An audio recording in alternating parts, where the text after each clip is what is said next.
Welcome back. Charles and I settled into the booth ready for quarter number 3. We'll see if week 1 fatigue becomes any kind of a factor as we are back underway in the second half. Taken at the goal line. And he won't quite make it to the 25.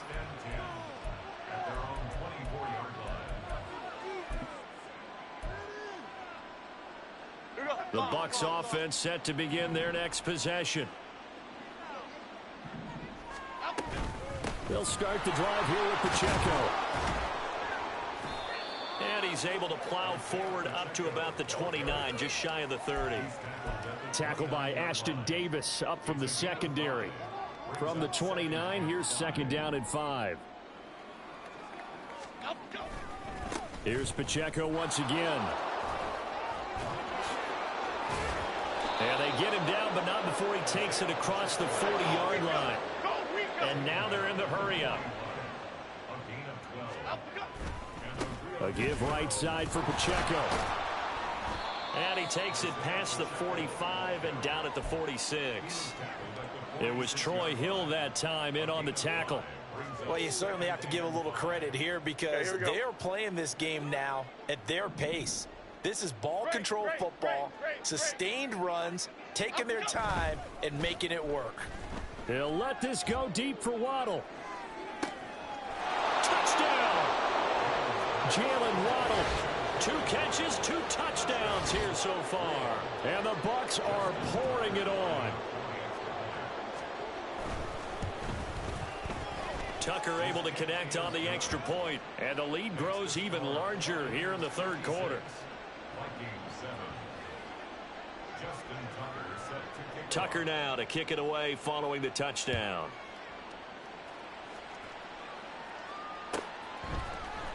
Hardman going to bring it out of the end zone. And in hindsight, probably should have taken a knee as he only gets this out to the 16-yard line. At their own 16-yard line.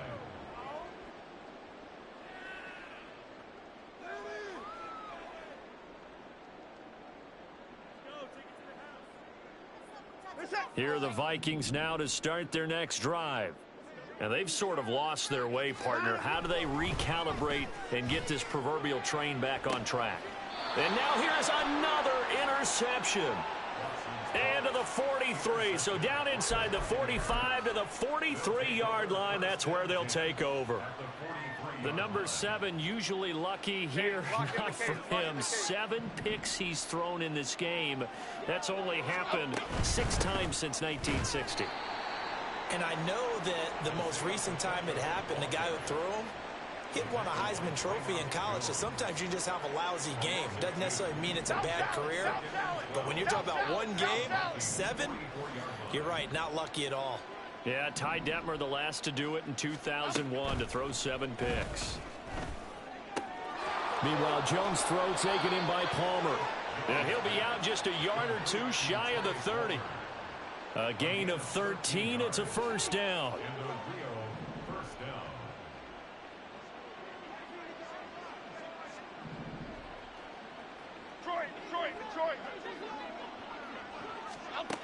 Operating from the gun, Jones. And this turns into a nice gain with a slide at the end. Opted to run for it. The decision a good one. Picking up the first, getting 14 yards on the scramble. He's starting to fall into the category of not fair because when he's on target throwing the ball, he's dangerous. But when you add in his ability to make plays with his feet, almost impossible. Yeah, exactly. They've had trouble stopping him in the secondary. This time they've got the great coverage. Oh, he rifles one, and that's going to be intercepted. Levi Wallace with a pick. And the Vikings are going to get the football here as he gets this up past the 20-yard line. The Minnesota offense about ready to get this next drive underway. Well, we're still in the third quarter, so there's some time to kind of clean this up and make it look more respectable. Now, a win, that's probably gone out the window, Charles, but I don't know. Do you look at this as a time to just improve and maybe start to look towards the future? I think you have to find something to play for, something to grasp onto until the clock runs out. But, Brandon, we've been around this game a long time. This is an outlier. You don't get many blowouts like this no matter how the game looks on paper going in. This one has turned out to be everyone's worst nightmare realized. On 1st and 10, it's Mostert. And he maneuvers up the middle for 3. And it's 2nd down.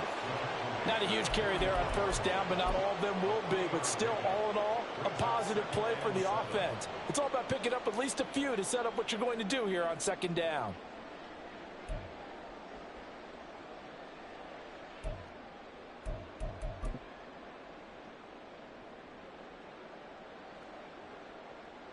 Here's 2nd and 7.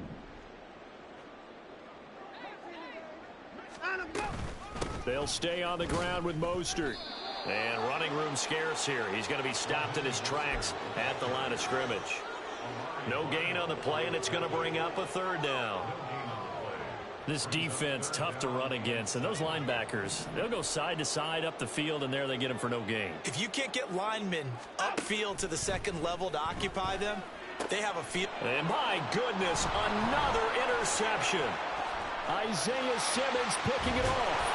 And a terrific return as he takes this thing all the way down near the 20-yard line. With that interception, he just set a record that nobody ever wants to set, and that's the most picks ever in an NFL game. 8. The last time we saw 7, 2001, right? Yeah, Ty Detmer. He's with the Lions at that time. To get to 8. And in for the Buccaneers touchdown. Chigakonkwo with now 3 Week 1 touchdowns. And the Bucs take the forced turnover on defense and convert it into 6 points. Tucker with the extra point, and the lead grows even larger here in the 3rd quarter. Tucker now to kick it away following the touchdown.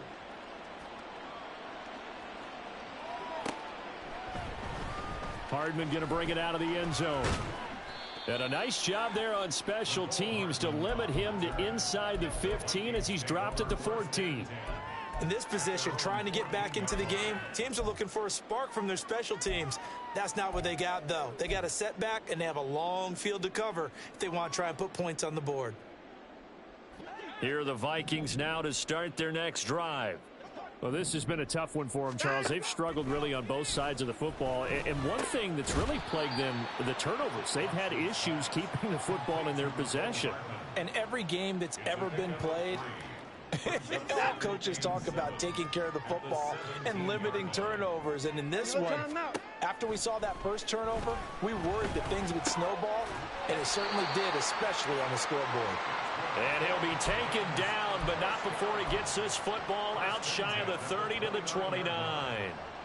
Well, maybe this offense has learned something from watching their counterparts work. I'm wondering if their coaching staff said, let's do what they've been doing the entire game, because that's worked well.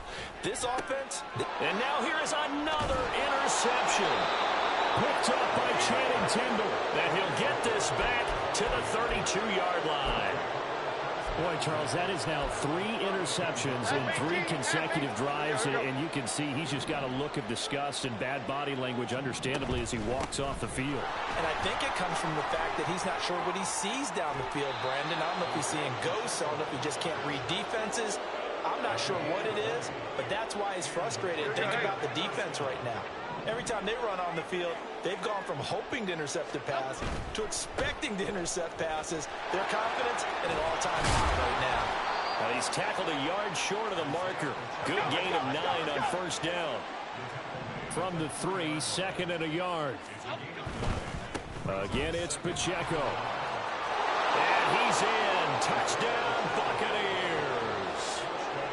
Isaiah Pacheco. A 3-yard touchdown run. And the Buccaneers get another 3rd quarter touchdown to add on to that lead.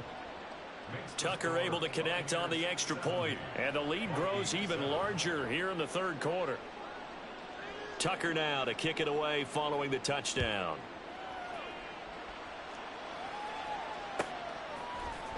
Hardman going to bring it out of the end zone. And he will make it to the 20-yard line and no further.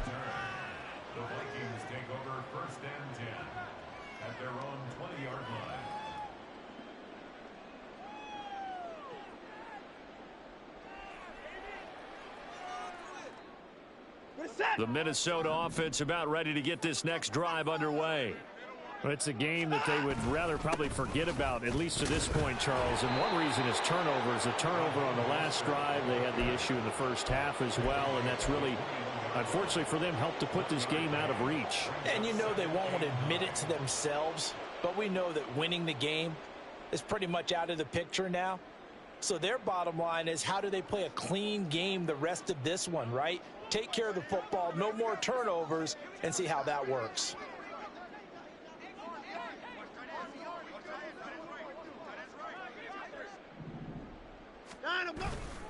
Second down, here's Mostert again. And he'll get this up past the 25 before he's out of bounds. Call it a gain of 5 that time, and they'll be left with a third and about 4. Not a ton of room available on that one, but he made use of what space was available and gained decent yardage.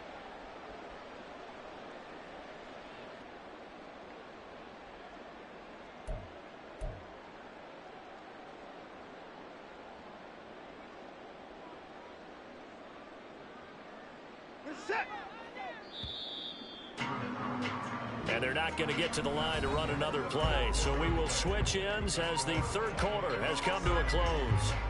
We'll return with more after this. You're watching the NFL on EA Sports.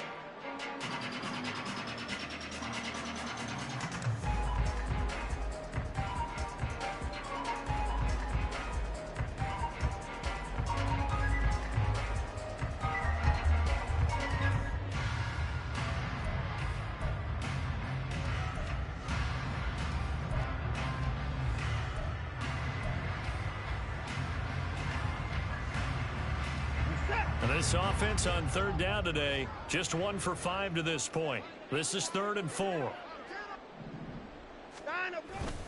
they'll run it with Mostert. And he's going to lose yardage and be backed up to the 25. That'll make it 4th down after a loss of 1. After seeing that, maybe time to go back to some downfield throws here. Yeah, anything. Change it up, because the teams that win, the best teams, they're the ones that make adjustments. Doesn't mean you can't come back to what you thought you could get done. Sometimes when you open things up a little bit, you can get back to what you wanted to do before.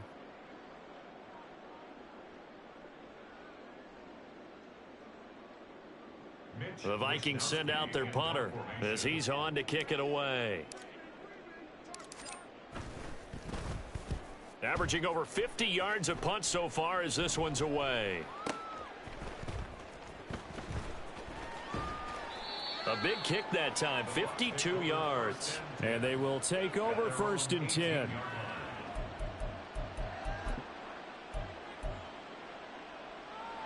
The Bucs offense set to begin their next possession. Well, CD, you and I do a lot of games together, but it is pretty rare that we do a game of this margin. I mean, this has just been total domination from start until now, and I don't think they're going to take their foot off the gas at this point. Do you think that on the sideline, some jokester said to one of his teammates, maybe a few of them, hey, we're up 50. Why not go for 100? You think maybe that line was uttered on the sideline? I can't believe what we're seeing here. An NFL game this lopsided. Pacheco gets it again on 2nd down. And this one will go to the 28-yard line. 86 yards rushing for him now, as he has been tremendous all day long. No doubt those are the types of carries they're looking for here, Charles. The lead in the 4th quarter. This is when coaches that have a reliable running game, they breathe a little easier on the sideline. Yeah, they love the idea that they can take the air out of the football at this point of the game. That means they're really counting on that offensive line, counting on the runners, taking care of the football. Because you're going to tell your quarterback, hey, no time to be a hero. We're not going to throw it here. Just eat up that clock. And if you have the ball, they can't score. A run by Pacheco on 2nd down. And he'll go out near midfield at the 49. 15 yards on the play, 1st down. At carries like that, that's how they're going to continue to salt this thing away here, Charles, in the 4th quarter. Yeah, how about that? A new set of downs. Clock continues to move. No better way to close out a game than to tap those mastodons you have up front and say, guys, keep pounding them. Let's keep the ball, keep their offense on the sidelines, and let's close this one out. Brandon, I've got to think this offensive line has got some smiles on its faces. And I know it sounds crazy, but they practiced for this back in training camp. They knew they'd be in situations where there'd be extra defenders in the box coming after them, trying to keep them from locking down a game. Right now, they want to show the world they're up to the challenge. 7th play of the drive now as they come up on a 3rd and 3. Looking to throw. Jones. And that is incomplete. Oh, he had a defender right there with him to force that to the ground. And 4th down now coming up. But Charles, they're still airing it out at this point despite that huge lead. And some people may be saying, well, why are they throwing the football? These guys, I guess, are just padding their stats at this point. Yeah, there are a lot of big grins, I think, from people in their families, from themselves. You're exactly right. Pad the stats when you get an opportunity. It'll certainly help you come contract time. Tucker's kick is good, and that will extend their lead even further. So they hadn't called on him at all until this point, but he comes through here and buries one from long range. Yeah, that's awfully impressive because usually kickers like to get that first one out of their system in the first quarter, sort of get them into the flow of the game, but to come in this late and knock it down from long distance, give him a lot of credit. And ultimately cannot get this out to the 25-yard line as he's dropped at the 23.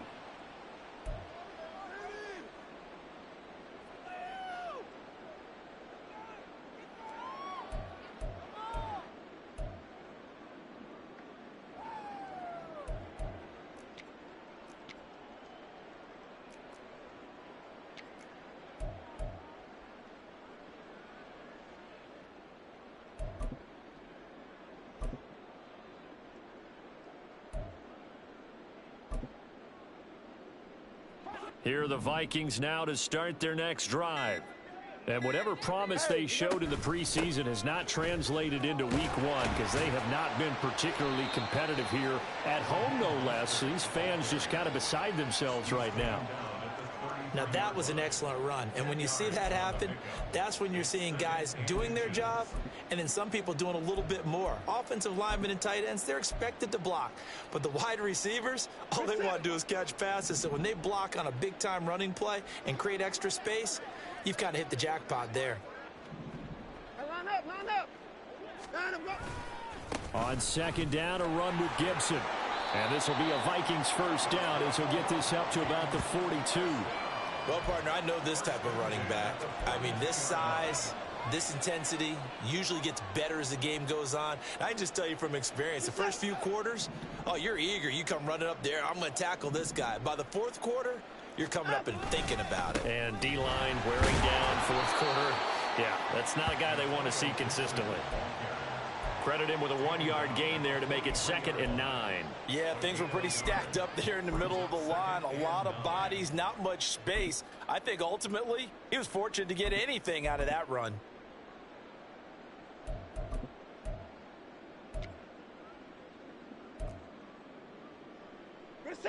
From the 43, here's 2nd and 9.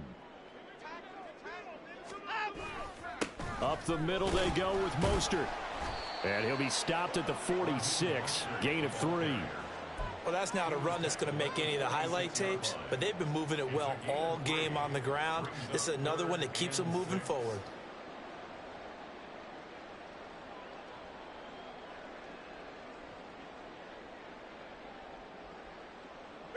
Third down and 6. 24. Watson off play action. They'll roll him out right. And the pressure gets there. He'll go down. It's a sack. And it is going to bring us to the 2-minute warning. Amari Barno in there to take him down on what will take us to the 2-minute warning.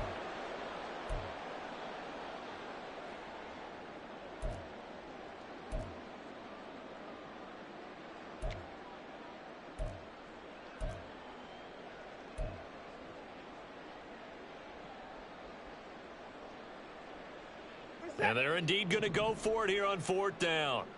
So trailing here in the last quarter, let's see how this plays out. They will indeed snap it to Watson. And he's brought down. Can't do anything with a football. It's a sack and a turnover on downs. They had to go for it with such little time remaining, and the Bucs are going to take over with excellent field position to boot. Elsa. Hey, let's go get one. Let's go get one. Pacheco gets it up the gut. They're going to snuff this play out behind the line. We have not seen that much today. Ed Oliver through the line and hitting him for the loss. Well, that was one of the few times they've been able to contain him thus far. He's over 100 yards for the game, but he lost a bit off his total on that carry. So the first play of the drive lost 4. Now they'll look to move it forward here on 2nd and 14.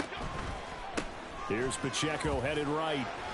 3 yards is the pickup, but it leaves them still needing 11 here on 3rd down. I like it. I like the call. Still an opportunity to run the football and chew up a little more time off the clock. Tough spot here. 3rd down and 11. They run it with Pacheco from the gun. And they'll get him down at the 34, and he's going to be short of the first by a few yards. A good pickup there, 7 yards, but it brings up 4th down. So where'd all that running room that he had in the first half go? Because it looks like it's drying up a little bit here. Someone made some adjustments, it appears, at least on this drive.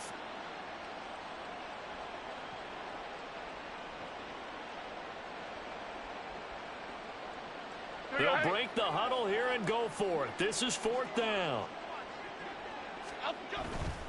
They'll run for it with Pacheco. And he's got the first as they'll bring him down at the 28-yard line. Well, we kind of looked at each other as they decided to go for it, but in the end, great execution, a 6-yard gain, and it all works out. On 1st and 10, here's Pacheco. And a hard-working run here as he's got it inside the 20, down to the 17. 137 yards rushing for him now on 25 carries. Well, that's a carry they have to be satisfied with, and throughout this game, they've been satisfied with what he's given them. Whenever they've needed a big run, a 1st down, he's the guy they've turned to. And it doesn't matter what the defense thinks. They feel like they've got the confidence to keep handing it to him and keep picking up good yardage. They toss it to Pacheco. And they'll get him down after a pickup of 8, 2nd and 2. Well, CD, always a little extra excitement for Week 1, and one of our early window games here in Week 1 on a Sunday comes to a close. Good to be back in the booth with you, my friend. And it's good to be back in the booth with you as well. And we know that not everyone's going to start the season 1-0, right? Half the league is going to have a loss on their record, but everyone's going to have to build off of that opener. And how many coaches tell us every single year, you make your most progress between Week 1 and Week 2. We'll see how both of these teams progress the rest of this season. So for Rio, it's a fantastic start as they roll to a blowout victory here in the season opener. And they'll head back home next week to take on the Chicago Bears. Meanwhile, for the Vikings, they obviously fall to 0-1 with the defeat. And they'll look to get back in the winning column next week as they head to Philly to face off with the Eagles. Thanks for tuning in, everybody. Alongside Charles Davis, we thank our entire crew. I'm Brandon Gaudin. This is the NFL on